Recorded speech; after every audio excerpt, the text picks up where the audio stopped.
Awesome. Welcome back to the pod. Glad to have everyone join us today. Peter, good to see you, brother. Always good to be here. Quick announcements before we get today's episode going. First, for anyone that's new, we do drop 2 episodes a week. Monday, we do a conversation with a random guest about different types of life, their life experience, business-related topics, life experience topics, etc. So definitely go check out the Monday morning conversations. On Thursdays, which what you are watching today, is the Free Thinking Thursdays with Peter. These are the fun ones. So I'm glad you've come and checked that out. We do also have a Discord where we discuss all the topics that we do here. It's kind of fire. So definitely come check out the Discord. Link is in the description. We're also considering doing a live stream eventually. Yes. Something that I think will be a lot of fun.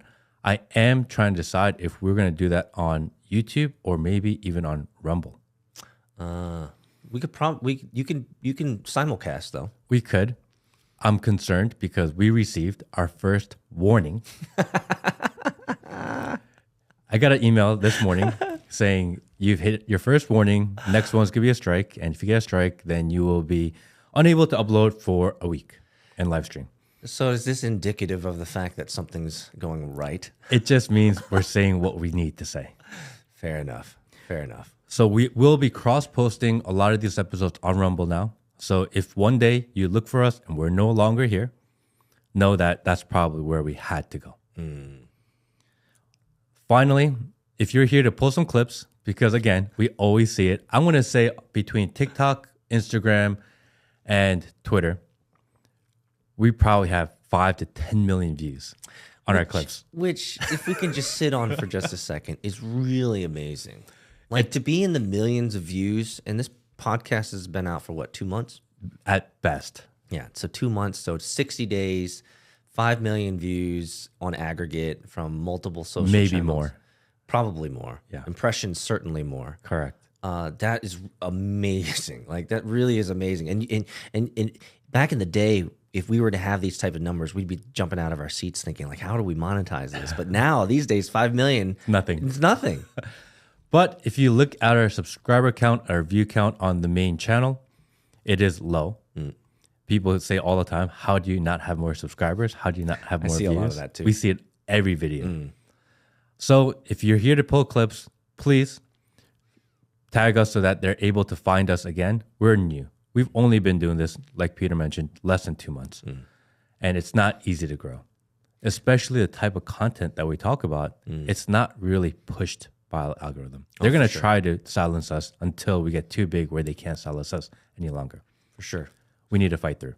Well, in a lot of ways, I think they still categorize this like a subculture. Or obviously, we've covered pretty some interesting topics that the mainstream media doesn't enjoy pushing, or let's just say has an alternative narrative to. And so, as long as we continue to talk around the narratives and speak differently around our interpretation of those, I think we're going to continue to have an upward battle with probably a significant amount of friction. So at least we're expecting this.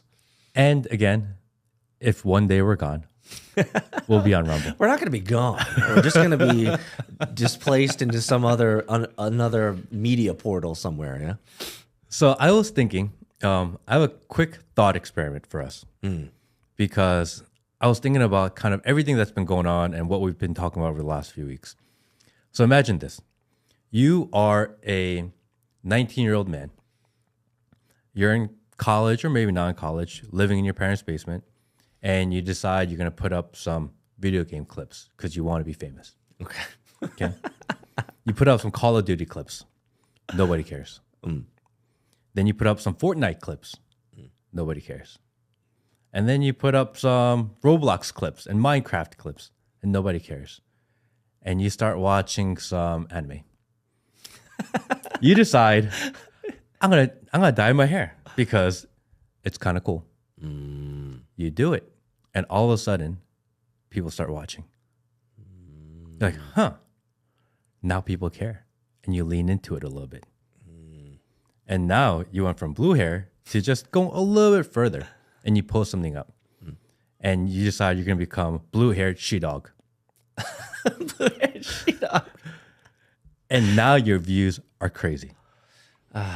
And then Ben Shapiro goes, hey, look at this woke guy. Right? Look at this woke guy, blue-haired she-dog. And they talk about his TikTok. And all of a sudden, all of Ben Shapiro's fans go to the blue-haired she-dog's TikTok. And now he went from, hey, nobody cares to, holy shit, I have 1 million views. Yeah. And you lean into it. And then the White House one day goes, hey, Joe Biden goes, hey, what are people talking about these days? And the kid that works in Joe Biden's office goes, there is this TikTok that has 1 million views. And it's a blue-haired she-dog. And he goes, holy shit, get me one of those. Get me one of those. So now, famous last words right there. Get me one of those. And the kid that works there doesn't want to go against what the administration wants. Of course. His goal is to survive the administration. And once he's able to finish it, he just wants to get a better job. Yeah, move into lobbying. Exactly. So you have to finish your term. It's like, yes, sir. We'll get you one and let's put him in front of the fence. What? This is a story you're telling us. Just a story. At the end of the day, this is actually happening all over the place. And then Fox News goes, hey, there's a blue-head sheepdog that's in charge of defense for the United States. And everyone's like, oh, these guys are crazy. It all started because one kid wanted to get some clicks. So it's one of those bizarro world, like, how the hell did we get here? I have no idea. How the hell did we get here? And I like to think of it as this term, it's a mind virus. We have no control over it. A mind virus. It's a bunch of people that want to become famous, and all of a sudden, they go to whatever they think will get them the clicks and views. So are you saying this mind virus is this identity politics, or this identity kind of issue or social issue that's happening where everyone's now has, well, not that you didn't have before this, but before this era that we're living in, this post-lockdown era, there used to be a little bit more constraints on people in terms of who they project themselves to be.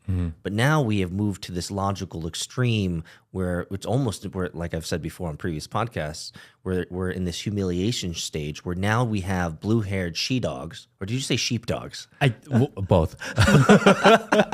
Well, now we have these blue-haired she-dogs that are getting not only airtime, but they're being validated as this is okay, as this is the right thing to do. And it's not even something they originally believed. I think that right there is the most fascinating part of this narrative. Is that they didn't want to be that guy. They didn't want to be that girl or she-dog. It just happened.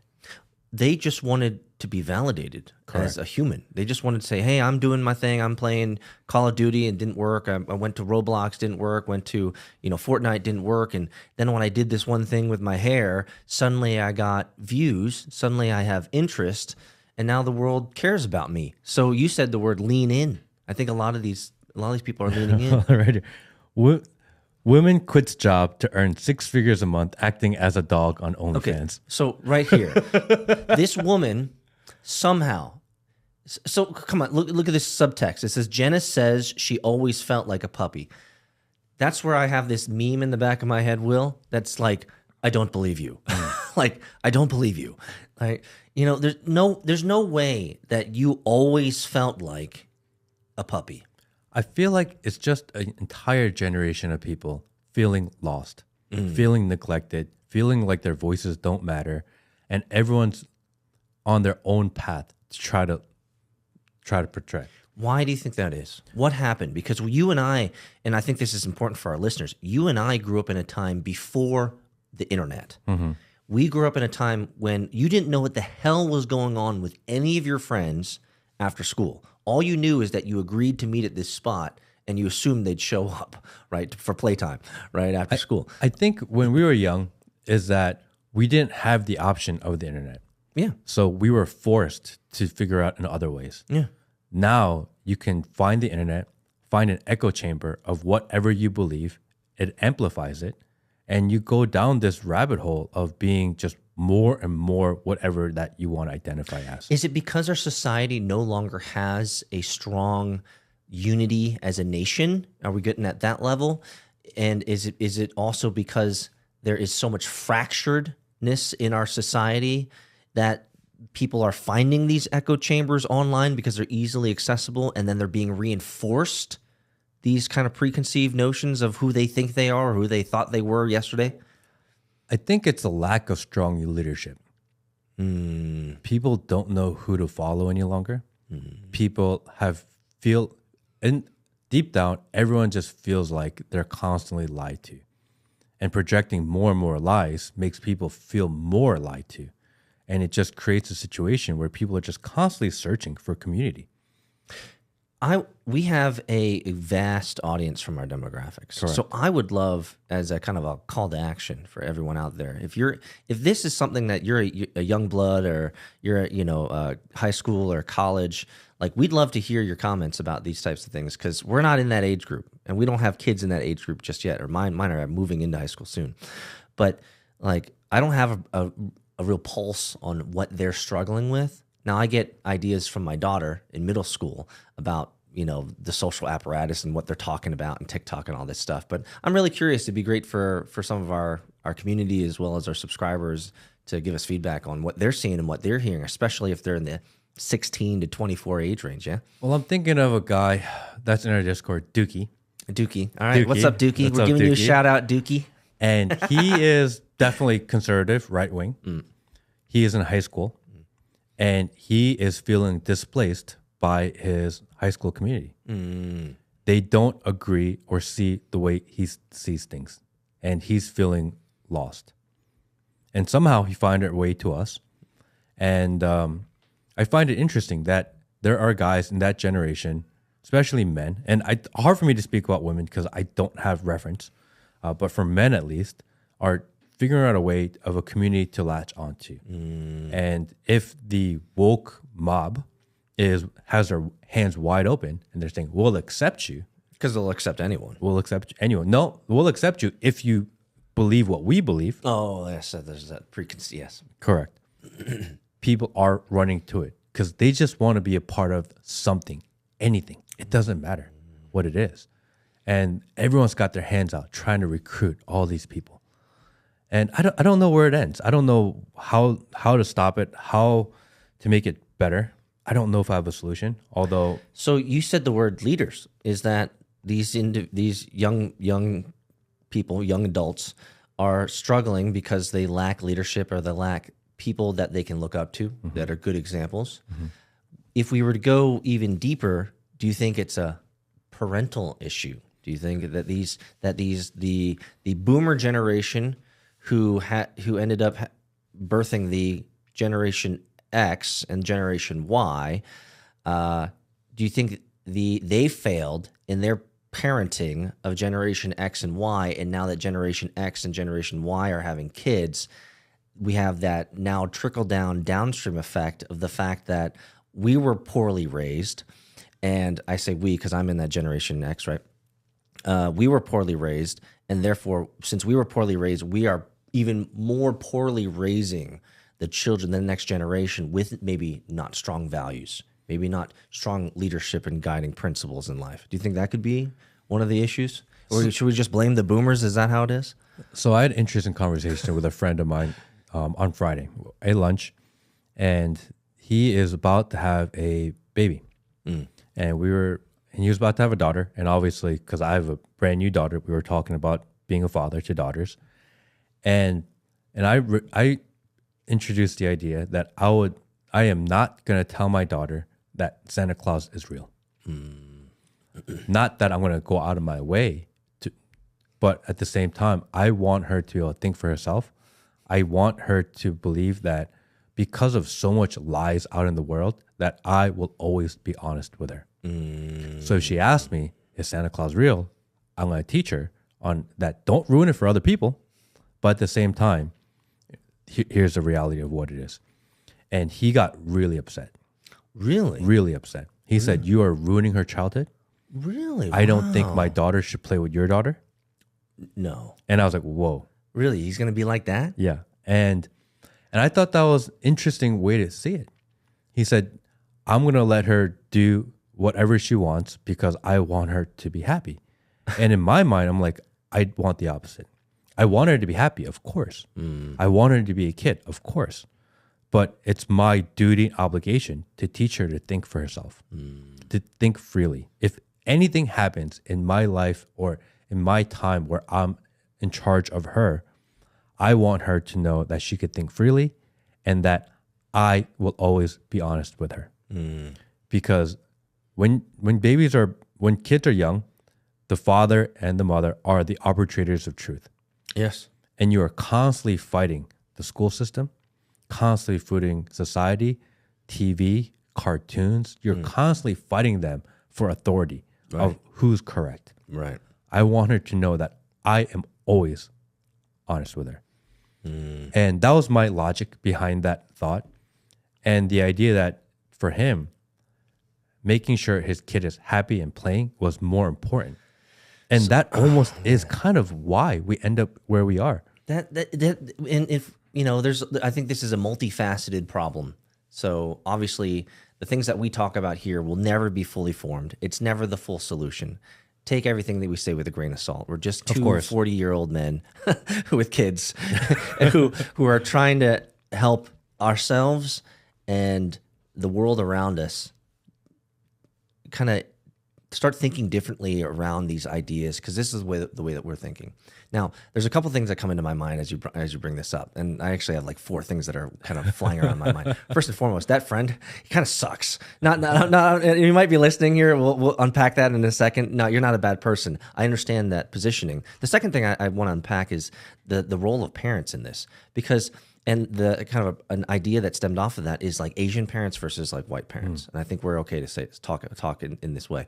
I was raised by white parents, right? So I have a distinct and unique perspective from that side of the world and the way that they raise their kids, as opposed to what I saw all my Asian friends, how they were raised by their parents. Whereas an Asian parent would, under these circumstances of what we just talked about, I can see Asian parents being very dogmatic on your side and being like, this is the truth. This is the reality. We are the arbiters of truth. We're the ones that are going to be the greatest example in your life. We believe in family. We believe in nuclear families. We believe in closeness of families. We believe in these types of things. Whereas in other cultures, like black families or white families or Indian families or Hispanic families, there's going to be a different cultural dynamic. And what I have found, and you guys can correct me if I'm wrong, but this is just my experience of being raised in a white family, is generally white families are a lot more freedom-oriented towards the individual. Could that be a cultural American thing? Fair enough, peace. But what it creates is a non-supportive kind of find your way in the world attitude, where they're like, we're your parents, we're here to help you get out. But once you get out and once you start growing a brain, we're going to let you figure it out. And so, whereas a Korean parent, for example, is going to be talking into your life for the rest of your fucking life. My wife is currently in LA for her dad's 74th birthday. I think that, or 76th birthday. And her mom, she's in her 40s. Her mom still called her before she flew out there and said, you need to wear this. Right? She's all up in her shit. Like, you need to wear this, you need to look like this, you need to do this. And so from different cultures and different family perspectives, they will stay in that child's life because you will always be my son. You will always be my daughter. Whereas in other cultures, in other families, it's not so much the case. And so I think in a lot of ways, if I can create an example, I know Will likes this. These blue-haired, green-haired people with I got Trump in the back. Blue-haired, green-haired people with metal in their faces. Let's talk about the ratio. How many Asians do we see of those versus white people? Not many. Not that I've seen. So, is there a cultural component to this? Is all that preamble to say, is there a cultural component to maybe this clown fiesta that's happening? Interesting thought. You know, what makes people go that way? And I don't know what it is, but I'm trying my best to protect against it. If I look at these two models, I'll create a case for you. The two models. A Korean Asian parents are going to guide that children in their Asian culture, their Asian values, all to the day that those parents die. They're going to keep them grounded. You're Korean, or you're Chinese, or you're Japanese, or you're Filipino, you're Vietnamese. Like, this is who you are. There are cultural values associated with this. Associated with these cultural values are behaviors that are expected, right? Parental expectations, right? Money expectations, these types of things. Whereas in other families, like white families, there's so much more autonomy focused on the individual. They say there's no grounding through the rest of their lives. So I'll just give you as an example in my life. My white parents do not actively engage in my life and tell me how to think. And they haven't done that ever since I left the house in 18. And so if at 18 years old, whether you're a guy or a girl, you're not fully mature. You're not a full human being. No. You're still a half-baked potato. I don't know why that came up in my mind. You're still a half-baked French fry, right? And so you leave these kids, these 18-year-olds to their own devices. They're going to search the internet for anything that they can find that they can latch onto as an identity or an idea that gives them some sort of peace or solidarity. I think there's a cultural component that a lot of people aren't willing to talk about, and I don't mind bringing up here on this podcast. And my concern is that if you believe in Santa Claus, go back to Santa Claus. You believe in Santa Claus? Asian parents would be like, the Santa Claus ain't real, bitch. Well, Santa Claus isn't real in almost every other country except the United States. It's fair enough. So, because he said to me, you're taking away Christmas. I said, no, I'm not taking away Christmas. She'll still get presents. She'll still have decorations. She'll still be allowed to enjoy family and the festivities of Christmas. But no reason to make her believe that there's a random white guy that breaks into her house in the middle of the night and gives her gifts that I bought. There's no point for it. Well, if you it doesn't provide any value. If you communicate there's a random ass fat white guy who breaks into your house, eats your food, eats your food, and then drops off random presents. Like, there's a whole lot of cognitive dissonance in there for sure. Because going back to the example then, right? The president says, we want a blue-haired she-dog in our administration. Which we have. We have those people in our administration. Correct. And then all of a sudden, all the major corporations look around and goes, ooh, we need that too. Ugh. And all of a sudden, you're a bank and your priority is no longer banking, but it is now ESG. It is all about cultural acceptance. It is all about all these things that a bank shouldn't have to worry about. What does a bank have anything to do with energy usage? Or any company in many cases. Any company. They're a bank. They should be doing banking things, to just say it as plain as possible. Be a bank and not worry about being a social justice warrior. Yeah, core value prop. Because if you were a bank, maybe you wouldn't be going out of business and creating the situation that we have today, which is banks are failing. You're not wrong. And I looked into the news from about a week ago, prior to SVB going down. And it was a lot of people on certain sides, on the right, going, the banking is failing, like we're going to hit a depression.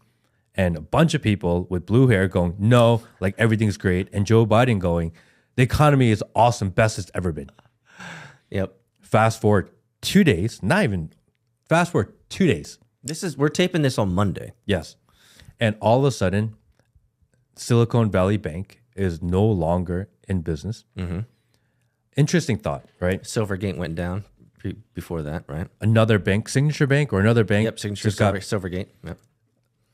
Silicon Valley Bank just got purchased by HSBC in UK for $1.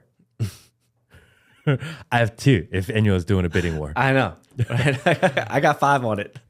So this all happened within like 2 or 3 days. And I'm trying to figure out why that even happened. They were telling us that everything's fine. Yeah, even Jim Cramer, like 5 days before, like, these banks are fine. Yeah. And all of a sudden, it's not. And you look into the history of what these banks were talking about. Interesting that it's a lot of tech banks, crypto banks that were really leaning on the woke left side because they were doing it. I had an interesting conversation, another one over the weekend, with a friend of mine that works at Morgan Stanley. And he is a trader. He manages other people's funds and accounts, etc. And he is a super conservative right-wing guy. Hates government control, hates that they're getting involved, hates the way the government does everything. All of a sudden, there's a banking crisis, and he's going, I hope the government steps in and takes over. It's funny how that works. It is funny how that works. It is funny how pragmatic reality trumps your philosophical notions of what you believe around the world and what you believe how the world should act and respond. Once pragmatic reality hits you in the face, it's like what did Mike Tyson say? It's Mike Tyson's famous quote before he went into the ring was, "It's great to have a plan until you get punched in the face." Right? Everyone has this ideological, this ideal, this philosophical, notion that they've attached to, but at the end of the day, when survival is the primary concern, self-interest always takes over, and the pragmatic reality that you will reach out to whoever can help you, even if it's big bad government. You'll reach out. Because I don't know that much about how the banking industry works. I do know that anytime the solution is more government, it's bad. It's always bad. There's no possible situation where more government is ever good.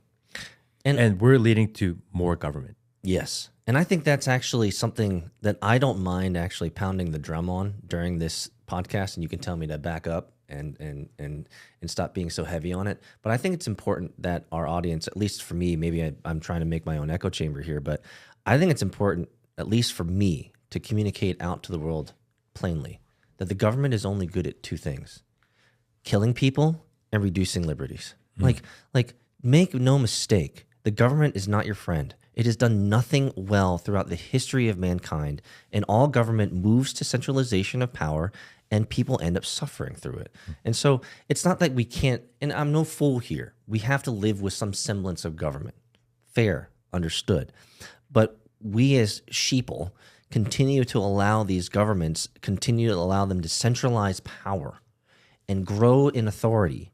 And then we are surprised when we find out things like they've been experimenting on us without us knowing, or they're sending billions of dollars to another country when our roads here suck ass, or you start realizing these major dysfunctions of their inability to actually make life better.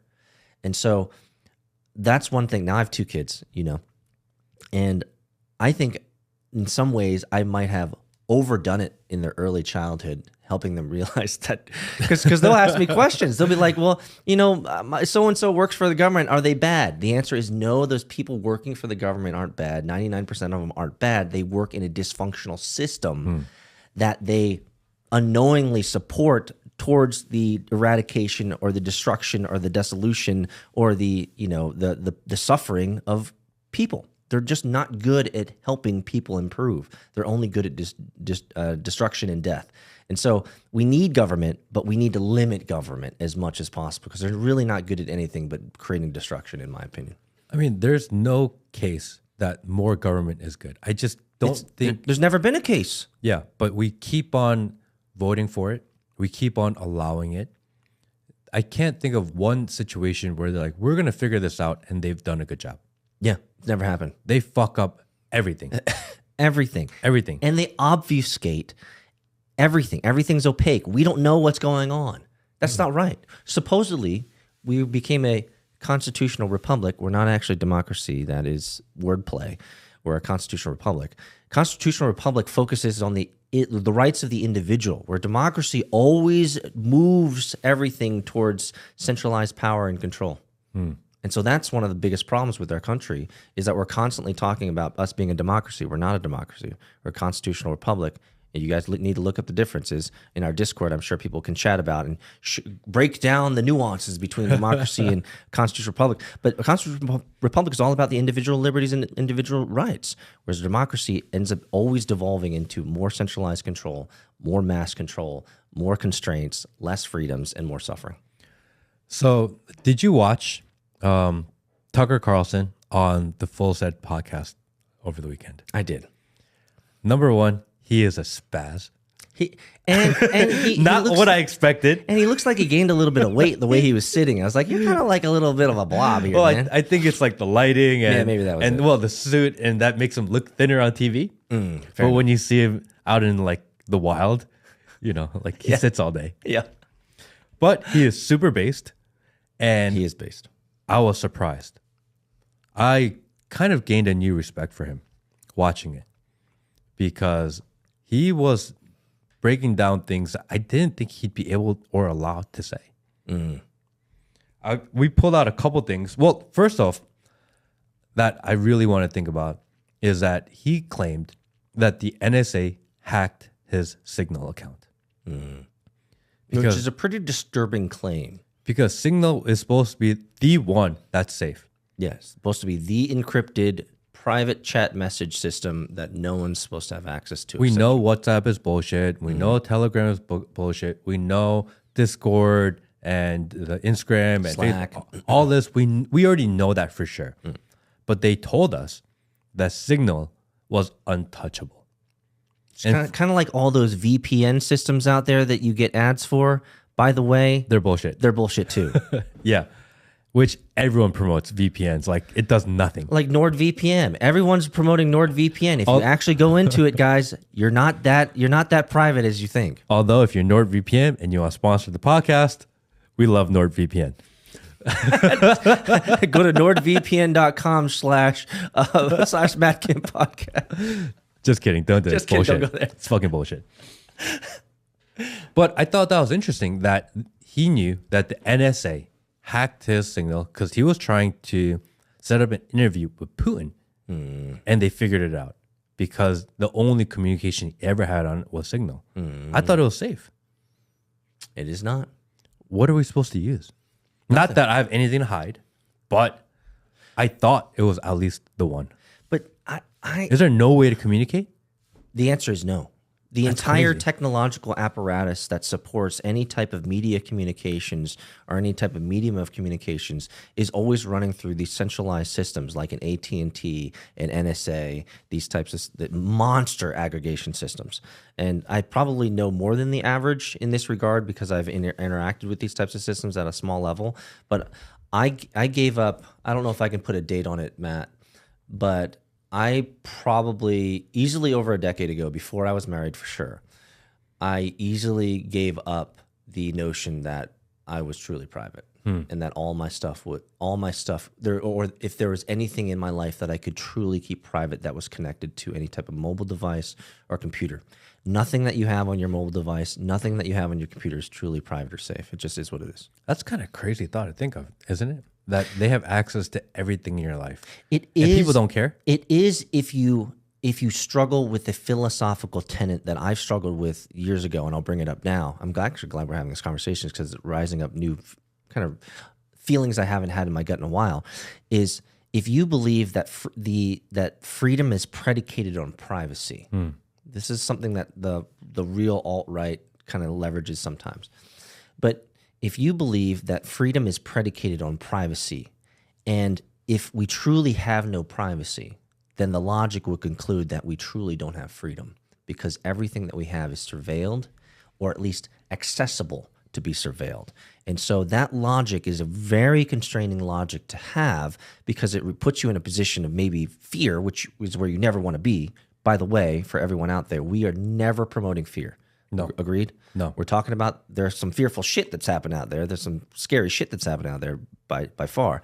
But we're never going to promote fear porn. We're never going to push fear for you guys. We're just talking about the realities of it. I don't think the fact that we don't have privacy is something that we need to fear. I think great entrepreneurs and operators need to start building systems that actually have true privacy. That, I think, is the solution there. I think that's a scary thought that we don't have privacy. And he said something like, the only way to have a private conversation anymore in this world is to meet at a random parking lot, leave your phones in the car, walk 100 yards away, and talk in private like the gangsters used to. He's like, they had it right. They had it right. Now, so I have to ask you this personal question. I don't know if you've ever done this. I've done this. Have you ever, just because of something in your gut, you're having a conversation with someone, you're about to enter into a conversation with someone, and you just decided to throw your phone in the other room or throw your phone in their backpack, and you're just like, you know what, I just don't need this to be around me right now while I'm having this. Have you ever done that? I haven't, but now I feel like I need to. Really? I'm sorry if I've messed with you on that, because I've done that probably less than 5 times in my life, but I can remember at least 2 or 3 distinct moments when I was like, you know what? And I don't mind bringing this. I'm on the phone late at night with investors from Philippines, Singapore, China, Australia, Japan, Korea. And so there have been a couple times when I have met with, let's just say, some Asian expats. And I've just said, you know what, I'm just going to leave this phone over there, because you guys are from a country that might have a little bit more tracking. So you should leave your phones over there as well. So that's concerning to me, because you understand technology much better than I do. And the fact that you do that only a couple times makes me want to do that too. I ruined you, man. I'm sorry. What happened to no fear porn? I'm feeling fear. Mea culpa, Matt. Mea culpa. Oh, he's feeling fear. Will, what meme or what sound can you put into Matt's ear to calm him down here? Oh, there we go. So let's talk about that. So Tucker was talking about Signal. It's supposed to be the best encrypted chat system where you're not surveilled. And apparently they hacked in and they read his texts, and they were able to see that he was going to be visiting us. I think he was talking about that they knew that he was going to be having meetings with Google and Putin and these types of things, right? Yeah, he was trying to set up an interview with Putin. So he was before the war, he was trying to get to Russia to interview Putin, and he was working on that kind of on the side, because, if people find out he's going to interview Putin, then he's got to deal with all the aftermath. I don't know what the reason is to do that so privately, but he was. And they hacked it. And once they did, he's not allowed to go to Russia anymore. Oh, they've banned him? Did I not miss that part? I feel like they banned him. Oh, wow. Which is interesting, because he had an interesting take on U.S. versus China and Russia.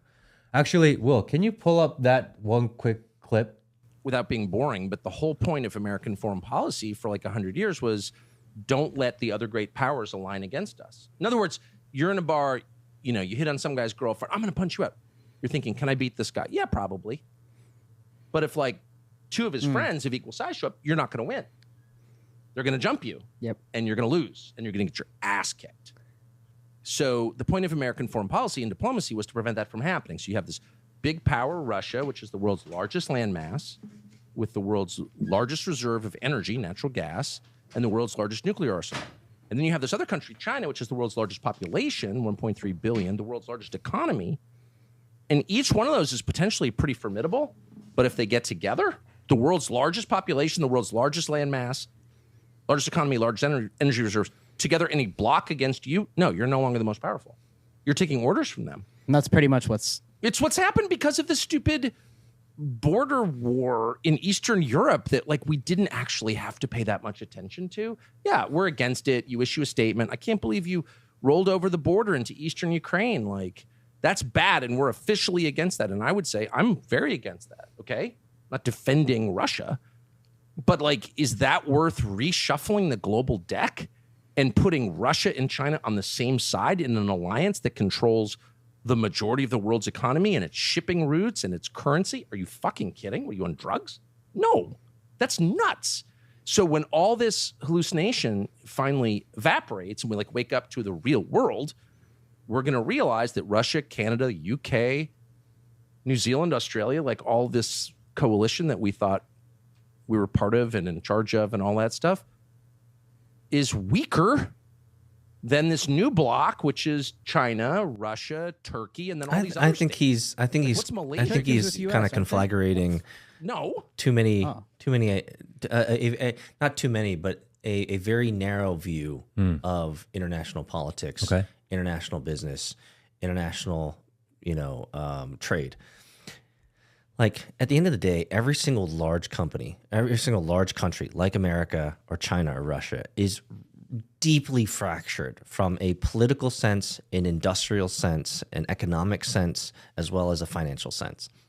And so while there might be large legislations or legislative movements or vetoes or embargoes or these major policies that are enacted against countries in one area, let's just say a political area, doesn't mean it affects the financial.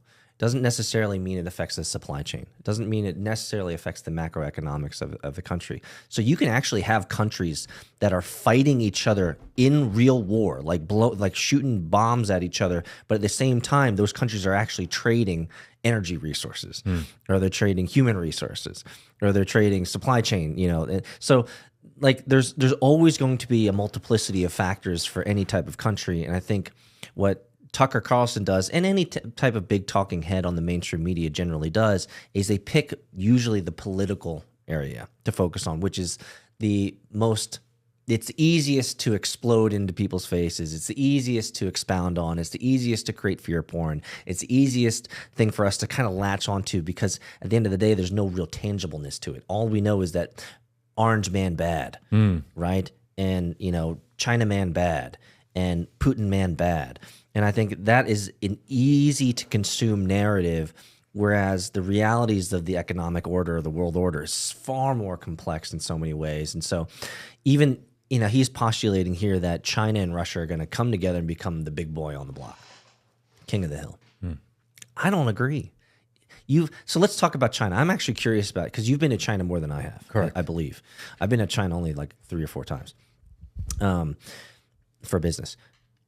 What's your take on China's economic path and economic growth in context to this idea that they're, the part of the connected to the largest landmass and have the largest economy?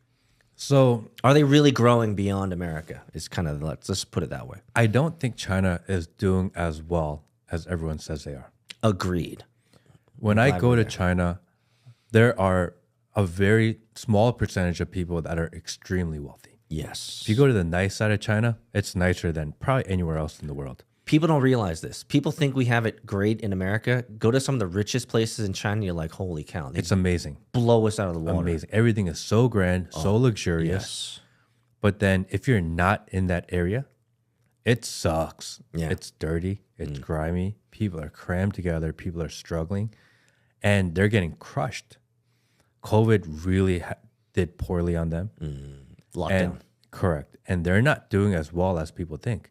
I think their banking is probably just as bad as our banking, which is they're over leveraged, that they have more debt that they can't cover their receipts. I think that's not just a U.S. problem now. I think that's a global problem. It looks like, at least from the outset, that the problem with the banking system is that no one has the cash to cover what they're supposed to have. Everyone's sitting on so much bad debt, and that bad debt is sitting on their balance books as assets. But it's all bad debt. It is all bad debt. You got it. China has maybe 70% of bad debt in their banking system. They don't have enough cash to cover their losses. And they're constantly under-reporting or over-reporting. For example, and I don't know, Will, if this is something you can look up and correct me if I'm wrong, but from, let's just say, insider reports, they like to say that China is 1.3 billion people. Insider reports tell us that there is a high potential that they actually might have less than 1 billion people now. Really? Because of all the deaths and destruction, and they have been having some massacres out on the western side of China, let's just say. And so their population has been reducing. And so I think in a lot of ways, and I completely resonate with you, my contacts over in China have told me that, yes, if you're rich and wealthy, it's a great place to be. We did see that Chairman Xi just got reelected. Yes, he did. Unanimously. Yes. Because they love him there. They love him there. Unanimously. Did you also see that odd moment when like one of the second in command was like picked up and told to leave during that inauguration? He was remember seeing that? Yeah, I remember that. He was, I think, he was who was in charge before Xi. Yeah, and they had him removed. Because there's a bifurcation that I'm going to get wrong here, but there's the CCP, and then there's the actual leadership group, right? They're two different things, but what they're trying to do is combine them into one, right? I mean, Xi is essentially So he's God King. He's God King. He's just solidified it by being unanimously voted again, and I don't know if that's a good thing. I think he's going to follow his predecessor's footsteps. As a god king, he's going to slowly emaciate and destroy that country from within. And the reason is because when you have centralized power and centralized control, everything devolves into the interests of the centralized power and centralized control, and everyone else suffers. Just like Mao. He's going to follow the Mao. He's going to follow that route, man. We might actually live, Matt, through a period where we will see massive, unavoidable. The mainstream media cannot not report on it because it's just so bloody obvious that millions of people are starving and dying, these types of things. Like, I can totally see us living in a reality in the future where that happens. So interesting thought is that in China, we know that there's one guy in charge. We know that their media is propaganda. We know that they are taking advantage of their people. We know this as fact. And all of those things, interestingly, can be said about America, but it's at a lighter level. Is it? Is really the question. Because at least in China, we know who's in charge. Fair enough. Here, we almost seem like we have the same exact problems. Our banking is fucked. Yes. Our people are being oppressed. Yes. Free speech is no longer allowed. Yes. People are being censored. Every media is just propaganda. They're all repeating the same stuff, man. It's you guys the have seen the same people. supercuts where it's like 100 of reporters from all over America saying literally the same bloody line, man. And the same people are in charge regardless of who you elect. But the only difference is we don't know who's in charge here. Some may argue at least they're honest about it. At least they're honest that they're the way they are. Yeah, at least we can point to one guy and say, yeah, you're the problem. Yeah. Here, we don't even know who's in charge. Money and interest. Because I thought that was interesting. Another thing that they asked Tucker was, who's in charge? And this is something that we throw on all the time, right? Like, who's in charge? And he was like, I don't know. He's been in the establishment forever. He grew up in Washington. His father was a politician. He's been around media his whole life. I'm surprised he said I didn't know. I'm sure he has inklings and ideas because he's been around that game. He's rubbed shoulders with billionaires and people like that. Like, he knows who they talk with. He gets those side conversations like, oh, you're going on. He has to have some semblance of an idea. So he had two interesting comments that I thought was really telling about his situation. One was when he was talking about who killed Epstein. And hey, can you just pull up that clip real quickly of the one where Tucker talks about who killed Epstein? I think it's interesting that this is something that he wanted to go out of his way to say. It's not wrong. But whoever did it, here's the one thing I'll say. Here. Whoever did it was able to do it in the most secure lockdown in the United States of America and then get away with it. So I was interviewing all these people, like, will you come on the show and talk about it? No. Why? And one of them said to me, whoever killed Epstein clearly has a lot of power. I mean, like, if I said to you, I want you to kill this guy in the special housing unit, federal lockup in Manhattan. You got to have some pull. You'd be like, I'd love to kill him, but, like, how do you do that? Yeah. Right? It'd be pretty hard to pull that off. Well, someone pulled it off. So that tells you a lot about that, whoever that group of people was. They're no one to fuck with. It's interesting that he went out of his way to say, I don't know who's in charge. It's his way of saying that. It is his way of saying that. It is his way of kind of pushing off any type of ownership or responsibility or connections to the big money that are doing these things. But everything that he just described, though, Matt, is so disturbing. Yeah. It's like a Bourne Identity, Bourne Supremacy movie where they're able to get into the NSA or they're able to get into some major maximum security facility and be able to do all this malfeasance or do all this shenaniganry, and they get away with it. Like, that's why these Hollywood movies are basically just projecting what we're going to see eventually anyway. The fact that it's all covered up, and if they're able to do that, then what can they not do? They can do anything, Matt. They can kill anybody. They can get away with anything. Everything. Anything. I mean, this is the rules for thee, not for me, right? It's I have money, I have power, I can do whatever I want, and you guys just get to eat it.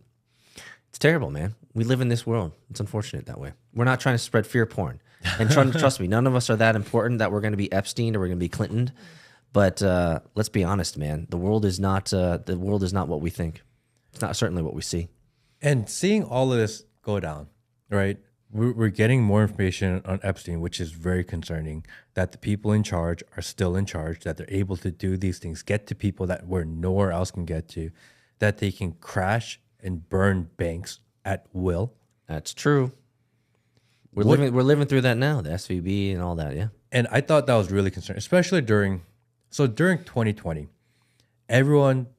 we went into pandemic, business was down, people were out of work, but somehow people were spending more money. Yeah. And I looked around. The stimmy checks. I looked around. I remember walking in front of like Louis Vuitton, right? And there was a line of people.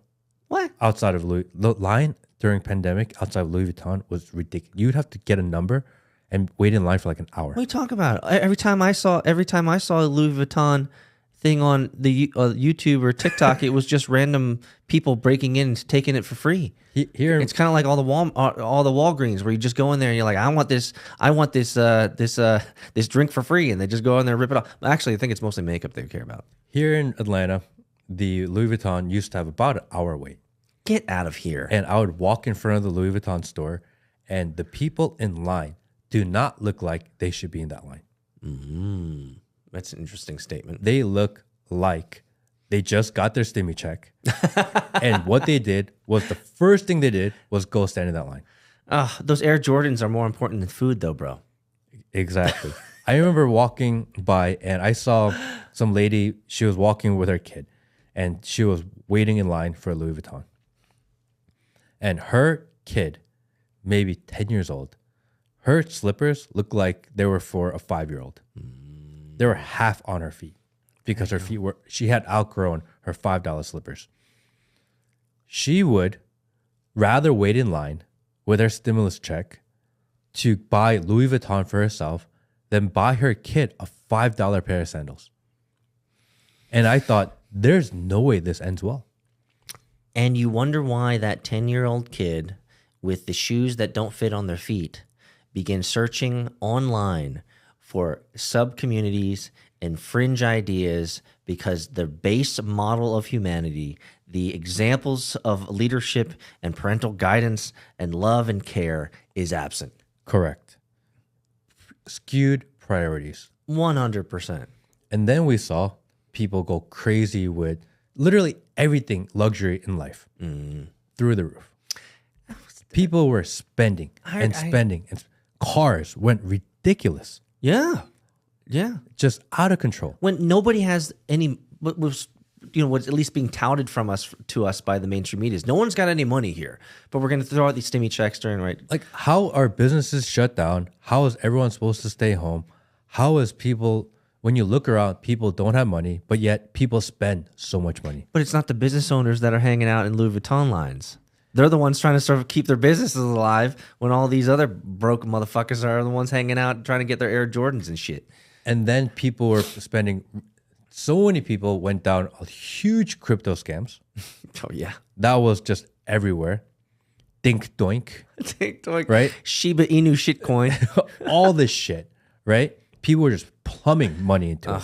That was depressing. Everyone tried to buy a variation of an ape of some sort, right? Spending ridiculous amounts of money.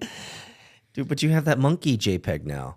And all of a sudden, people look up, the banking system is crashing, and people are like, we didn't see this coming. Like, you didn't see this coming? We kind of go through cycles, don't we? It is crazy. And it makes me concerned because I feel like this is not the end, but just the beginning. It's interesting you say it that way. Because I spoke to you and I said, we went minivan shopping this weekend. We're going to sell my wife's Porsche and we're going to go into something more practical. I guess it's a minivan, right? Yeah, it's stupid, but we're thinking about it. No, it's not. Well, yeah, it's stupid. You know? And I think the idea behind that is that I don't know where our economy goes over the course of the year. I don't see any situation where it gets better. Well, sometimes it has to get worse to get better, right? And how, if we're just at the beginning of worse, because stocks have been crushed over the last few weeks. Crypto has been crushed, scary, and suppressed. And I don't know where we end up at the end of 2023. Is this the beginning of the slide, or are we in the slide? I feel like this is just the tip. Just the tip? Yeah. That's what she said. Wing. Do not come. Do not come. Come. I feel like I'm in a mindset where I'm trying to conserve, reduce, hold on to as much cash as possible. Number one, if shit hits the fan, there's going to be a lot of really good deals out there. Oh, for sure. A lot of great opportunity, not only in real estate, but maybe other businesses. You could buy a bank for $1. A lot of opportunity. I think for me, at least personally, I'm trying to just reduce my risk exposure as much as possible, reduce any potential liabilities that I may have, and prepare for a moment where I can make a good or awesome move. So would you say that I'm going to use kind of a global term here. Do you feel like you're downsizing? I am. Okay. And do you feel, why are you feel like you're downsizing because this is just the tip, or because you think that we're on this downward slide, so this is the smart thing for you to do financially with your family? I think it's a combination of all of it. I think number one, living kind of elaborate lifestyle is not necessary right now. It's never been necessary. I know, but I enjoyed it. Right? I enjoy it too. Don't lie. No, but it's not necessary right now. For sure. I feel like we're not in that time. There's a time and a place for everything. And every man, as they live their life, they go through phases. I've done my live big phase. I've done my supercar phase. I feel like right now I'm in get back and prepare phase. Prepare for whatever the next big movement may be. And in doing so, I just want to lower my own risk exposure and just be as safe as possible. And I would actually counter it and add to what you're saying here is I think you're actually narrowing the focus, which is good for entrepreneurs and operators to do. Good for any man to really do is narrow the focus, remove the dissonance, remove some of the extra baggage, remove some of those, you say risk exposure, good term, removing some of that risk exposure. I like looking at it from a positive, forward movement of narrowing the focus, getting honed in, and removing anything that could be a risk. And with this podcast, I think this podcast is a great narrowing of your focus. And I think as you narrow the focus, you'll find so many more opportunities, deals and opportunities, experiments, as well as people that will broaden the horizon, expound and expand the opportunities that exist within this podcast and this media play that you're doing. So it makes a lot of sense to me. I mean, I would love for our podcast to grow. Oh, for sure. Love for it. I'm enjoying this. I would love it if one day this is all I do. I can actually see it. And I mean, I love it, but it takes a huge amount of time, and I've had to make a lot of sacrifices to get to where we are. Even though we are very new. And you guys can help Matt out by going to gofundme.com/help Matt Kim podcast now. But I think a part of all that is that I love the way you put it, focus in. Narrow the focus, yep. Correct. I mean, right now, my life is home, family, work, here. That's good. I've cut out hanging out. I've cut out a lot of luxuries that I don't necessarily need. And I think in downsizing, it keeps me more focused. It keeps me more hungry. And I would also say it also increases, which is a great thing, humility, right? Because you just don't have distractions. You don't let's be honest. When you and I are rolling around in supercars as our primary entertainment thing that we would do, that became a lot of our narrative. Correct. It became a lot of what we're talking about, what we're socializing. And yet it's great. It was fun. It was fun. Correct. No doubt. There's no doubt it was fun. But let's be intellectually honest. Ain't nobody earning any money when we're talking about supercars. No. We're just we are just a CapEx cost. Right? And maybe one day we'll go back to it. For sure. But I think right now I want to get into that grind mindset. I want to get to that mindset of I really want to hunker down and get to work. And in doing so, removing some of the distractions around me that kind of make you do this. Yeah, rabbit trails. It's all a part of that. Squirrels, man. Correct. So if I remove the certain luxuries in my life that I don't need.